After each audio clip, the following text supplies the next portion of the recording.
Hi guys, তোমাদের সামনে আবার চলে এসেছি আর একটা রেসিপি নিয়ে। তো সেটা কি নিয়ে এসেছি দেখো।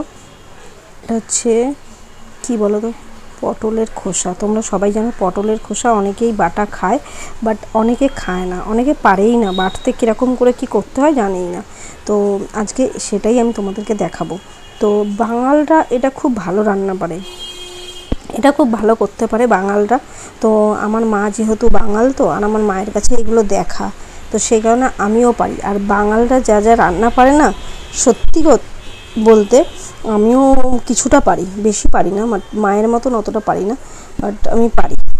আর এই দেখো, এখন আমি পটলের খোসাটাকে না একটু স্বাদ সমেত রাখতে হবে, কেননা বেশি খোসা উঠে গেলে না, খোসাটা কম হলে না, তো একটু স্বাদ যদি থাকে, মাংস যদি থাকে, তাহলে ভালো লাগে বাটাটা খেতে। তো যাই হোক, আমি এখানে সিটি খাইয়ে নিচ্ছি, মিনিমাম একটা খাওয়ালেই হবে, আর একটু শোষো করলে নামিয়ে দেবে।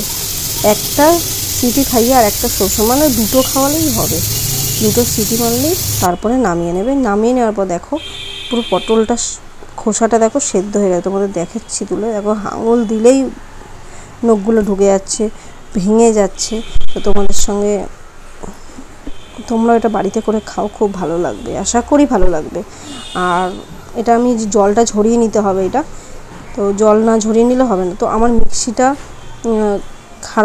খারাপ হয়নি, জাস্ট আমি মিক্সিতে অত বাটতে পারি না, তো সেই কারণে আমি বাটনাতেই বেটে নিচ্ছি। তো তোমাদের যদি অসুবিধা না হয়, তোমরা বাটনাতেও বাটতে পারো, কিংবা তোমরা মিক্সিতেও বেটে নিতে পারো। তো যাই হোক, আমার দেখো পুরো মিহি হয়ে গেছে বাটাটা, দেখতে পাচ্ছ তো। এরকম একটু বেটে নেবে খুব ভালো করে। তো বাটনার মধ্যে কি কি দিচ্ছি তোমরা একটু দেখে নাও। কালো জিরে দিচ্ছি 2 চামচ মতন দিচ্ছি, বেশি দেবে না, বেশি দিলে তেতো হয়ে যাবে। আর আমার বাটনাটা অনেকটা রয়েছে, তো সেই কারণে আমি 3 চামচ দিয়েছি। আর এখানে আমি 4টে লঙ্কা দিয়েছি। অনেকে যদি ঝাল খেতে চায়, তো ঝাল একটু 4টের থেকে তো আমি 5-6টাও দিতে পারো, সে যার যার ব্যাপার। একটু চিনি দিয়ে এটা বাড়বে, তো এটা ভালো লাগে। ভেতরে চিনির শ্বাসটা গেলে কি একটু জলটা বেরাবে, তোমার জলটা বেশি নাড়তে হবে।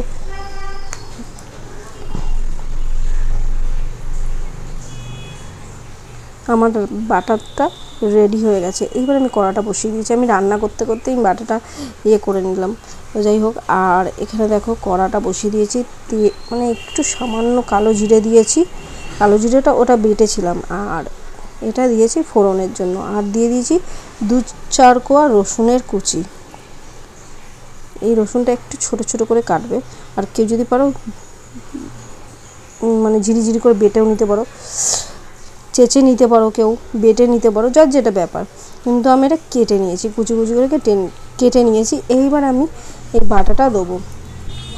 বাটাটার মধ্যে একটু জল আছে, তোমাদের আগেই বলেছি, তো জলটা শুকিয়ে যাবে, পুরো মাখা মাখা হয়ে যাবে, তারপরে তোমরা নামিয়ে নিও।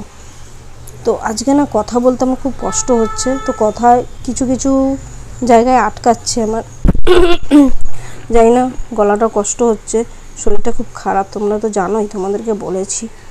তো যাই হোক, কোনো রকমে আমি কাজটা করছি, তো খাওয়ার মতন তো করতে হবে, তোমাদের সঙ্গে শেয়ার করতে পেরে আমি খুব হ্যাপি। আর এটা দিয়েছি নুন, তোমরা আবার বেকিং পাউডার ভেবো না। তো যাই হোক, নুন দিয়ে এটা ভালো করে